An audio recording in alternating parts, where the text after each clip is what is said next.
আমার নাম তাওয়াফ মাশরাফি নওয়াজ, আমি উইলস ক্রিকেট ফ্লাওয়ার। না অবশ্যই বাবার তো খুব স্বপ্ন আমি একটা ভালো জায়গায় খেলি, অবশ্যই সব বাবারই স্বপ্ন থাকে। তো আমার আমার আব্বুরও স্বপ্ন আছে যে আমি ভালো জায়গায় খেলি ইনশাল্লাহ। তো আপনি তো দেখছেনই আমার আব্বু বাসা থেকে আমাকে মাঠে রেগুলার নিয়ে আসে, রেগুলার প্র্যাকটিস করায়। তো এখানে আমার আব্বু খুব খুশি, ফার্স্ট টাইম পাওয়ার পরও আমার আব্বু খুব খুশি হয়েছে, সেকেন্ড টাইম এটার সেকেন্ড টাইম আমার। তো আব্বু অবশ্যই আলহামদুলিল্লাহ অনেক খুশি। অবশ্যই দায়িত্ব তো যত বয়স বাড়তেছে দায়িত্ব তো বাড়তেছেই, স্বপ্ন তো একটাই ন্যাশনাল টিম খেলা, আলটিমেট গোল যেটা। তো অবশ্যই আমরা আশা করি যে এইগুলা টুর্নামেন্ট যতগুলো হবে, এই টুর্নামেন্টগুলো আমাদের আরও অনুপ্রেরণা দিবে ভালো জায়গায় খেলার, আর এগুলো টুর্নামেন্ট আমাদেরকে উৎসাহ দিবে ভালো কিছু করার। আর এইগুলো যে আমাদের স্কলারশিপ দিচ্ছে, আমাদের আরও ভালো করে প্র্যাকটিস করার বা আরও কোচের আন্ডারে আমাদের যেগুলো ফ্যাসিলিটিস এগুলো দিচ্ছে আমাদেরকে, এগুলোই অনেক আমাদের জন্য ভালো আর কি। ক্রিকেট শুরু করেছিলাম ছোটোবেলায়, টেবিল টেনিস খেলতাম ছোটোবেলায় বাসার গ্যারাজে, ওখান থেকেই উঠে আসে আর কি। তারপর আব্বু একটা একাডেমিতে দেয় যে নর্মাল জাস্ট টাইম পাসের জন্যই দেওয়া। তখন আস্তে আস্তে যখন দেখলাম যে না ক্রিকেট একটা প্যাশনের মতো হয়ে গেছে আর কি, ক্রিকেট আমার ভিতরেই আছে আর কি, তখন মনে করলাম যে কেন না ক্রিকেট আমি প্রফেশনালি নেই জিনিসটা।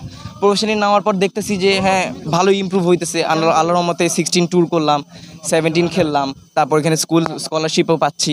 তো আল্লাহর রহমতে একটা ভালো জায়গায় যাচ্ছে, আল্লাহর রহমতে আল্লাহ যেটুকু দেখায় আর কি। এটা ভালো লাগার জিনিস, কারণ সবাই কিন্তু আসলে অত ফাইন্যান্সিয়ালি অত ভালো পর্যায়ে নাই।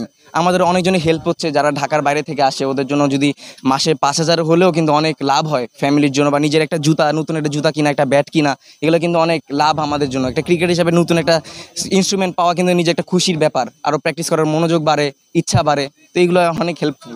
অবশ্যই এটার নামের সাথে অনেকজন আমাকে মাশরাফি হিসেবে ডাকে, নিজের অনুপ্রেরণা আরও লাগে যে হ্যাঁ আমাদের মাশরাফি ভাই একটা ক্যাপ্টেন ছিল বাংলাদেশ টিমের, তা আরও বেশি অনুপ্রেরণা লাগে আর কি। সবার আলটিমেট গোল ন্যাশনাল টিমে খেলার, তা আমার অবশ্যই আলটিমেট গোল ন্যাশনাল টিমে খেলি ইনশাল্লাহ। সে আমার ওনার সাথে তুলনা করাটা আমার এখন উচিত না, কারণ আমি এখনও ওরকম কিছুই করতে পারিনি। বাট অবশ্যই আমার গোল আছে যে হ্যাঁ আমি একদিন বাংলাদেশকে নেতৃত্ব দিব, অবশ্যই বাংলাদেশকে নিয়ে স্বপ্ন দেখবো ওয়ার্ল্ড কাপ জিতার, এটা সবার একটা সব ছেলেরই স্বপ্ন থাকে। তো অবশ্যই এটা আমাদের ইচ্ছা, অবশ্যই অনুপ্রেরণা নামের সাথে যাতে নামটা কাজে লাগাতে পারছে। আল্লাহর রহমতে 16 ট্যুর করলাম, 17 খেললাম, তারপর এখানে স্কলারশিপও পাচ্ছি। তো আল্লাহর রহমতে একটা ভালো জায়গায় যাচ্ছে, আল্লাহর রহমতে আল্লাহ যেটুকু দেখায় আর কি। ইনশাল্লাহ। আর যখন ফার্স্টে স্কলারশিপ পেয়েছিলাম তখন আমি প্রথম যে বেতনটা পাই ওটা আমি আমার আম্মুকে দিয়েছিলাম, আব্বুকে দেই নাই। আব্বু বললে যে তোমরা আম্মুকে দে, আমার কাছে তো আছে আল্লাহর রহমতে, তোমরা আম্মুকে দাও। আমি আম্মুকে দিয়েছিলাম। এবার ইনশাল্লাহ আমি চেষ্টা করবো আব্বুকে দেওয়ার জন্য। ক্রিকেটের শুরুতে বেশি সাপোর্ট করতে আব্বু নাম শুরু থেকে লাস্ট পর্যন্ত আমার আব্বু অনেক সাপোর্টিভ। আম্মু প্রথমে একটু সাপোর্টিভ ছিল না, কারণ বললো এত রোদে খেলে কি করবি, কালো হয়ে যাবি, তুই ডক্টর ইঞ্জিনিয়ার এগুলো দিকে লাভ নাই। কিন্তু পরে যখন দেখছে যে হ্যাঁ ইমপ্রুভ হচ্ছে, প্যাশনেটলি নিচ্ছি জিনিসটা, তখন আমাকে দিয়েছে আর কি, হ্যাঁ খেলো সাপোর্ট।